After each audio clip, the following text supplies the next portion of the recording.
샬롬, 한 주간을 마무리하고 주일을 기다리는 토요일 아침입니다. 이 토요일에도 넘치는 하나님의 사랑과 부활하신 예수 그리스도의 능력과 은혜 그리고 성령의 충만하심으로 말미암아 감사와 기쁨과 평강이 넘치는 복음의 증인으로 살아갈 수 있기를 기도하고 축복합니다.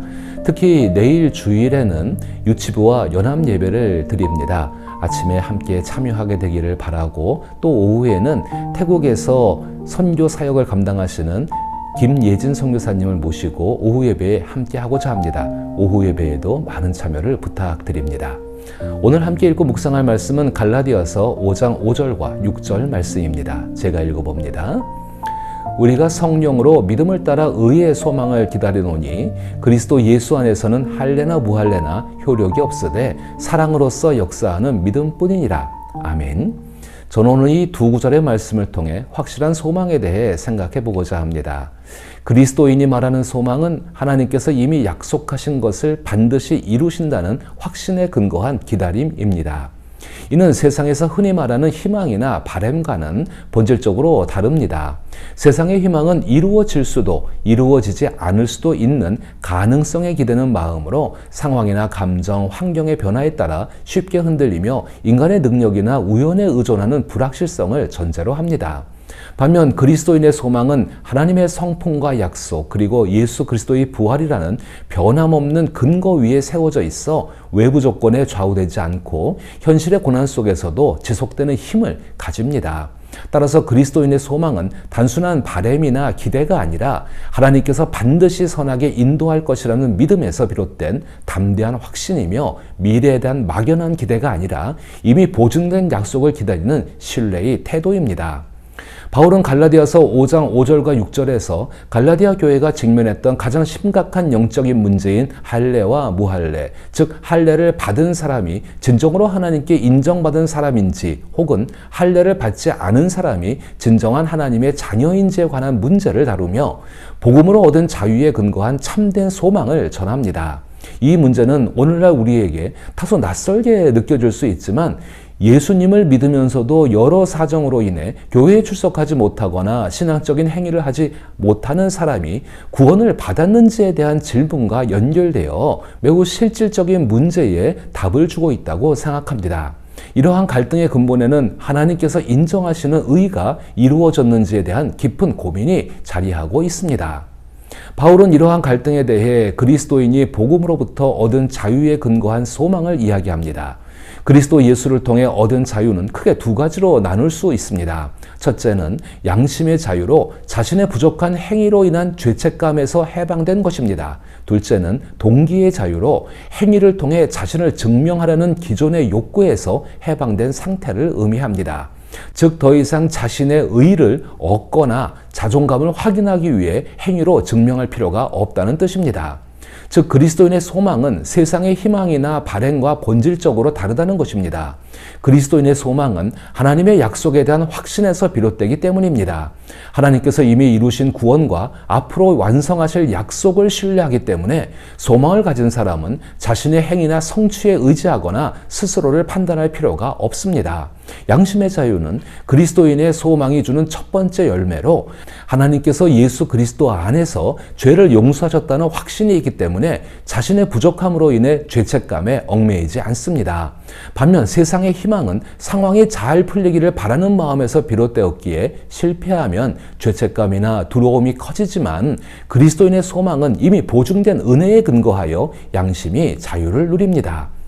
또한 동기의 자유는 그리스도인의 소망과 깊이 연결되어 있습니다. 세상의 희망은 자기 의를 세우거나 자존감을 확인하려는 욕구와 맞닿아 있어 사람들은 끊임없이 자신의 행위를 증명해야 한다는 압박을 받습니다. 반면 그리스도인의 소망은 하나님께서 이미 나를 받아주셨다는 확신에 비롯되어서 더 이상 행위를 통해 자신을 증명하거나 인정받으려는 동기에 얽매이지 않습니다. 하나님께서 약속을 이루신다는 확신이 삶의 중심이 되면 행위는 자신을 드러내기 위한 수단이 아니라 감사로 드리는 열매로 나타납니다.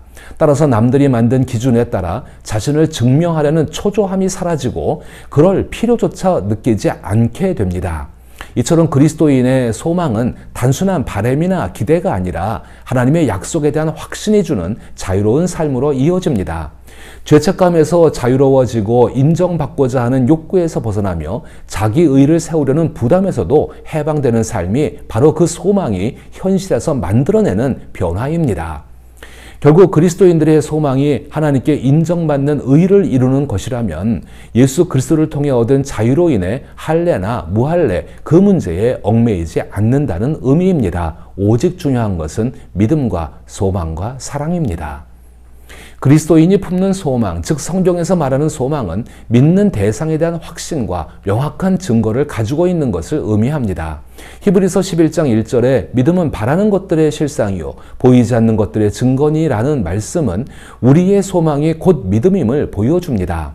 바울은 이 소망을 바탕으로 복음을 통해 자유를 얻은 이들이 소망을 이루게 된다고 5절에서 의의 소망을 기다리노니라고 표현합니다. 그리스도인들은 이 의를 기다립니다.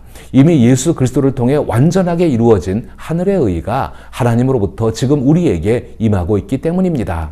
그러므로 현재 자신에게 있는 연약함이나 겨자씨만큼이나 작아 보이는 믿음에도 불안해하지 않고 간절한 마음으로 예수 그리스도께서 완전하게 이루신 의가 나에게도 완전하게 이루어질 것을 소망하며 기다릴 수 있습니다. 그리스도인들은 예수께서 이루신 완전한 의가 나에게 이루어질 날을 기다리는 사람들입니다. 우리가 기다리는 의는 단순한 선을 넘어서는 깊은 의미를 지닙니다. 그것은 우리의 지나온 이력과 하나님과의 관계가 완전하게 옳다는 것을 뜻합니다. 이 말은 앞으로 하나님께서 우리를 품에 안아 영화롭게 하실 것이며 우리는 확실히 보장된 그 영광을 바라보며 오늘을 살아갈 수 있습니다. 갈라디아서 4장 7절에서 말씀하신 것처럼 우리가 하나님의 자녀이기에 하나님으로부터 유업을 받을 자임을 알고 있기 때문입니다. 다른 종교나 철학 사상에서는 누구도 자신의 미래를 이렇게 확신하지 못합니다.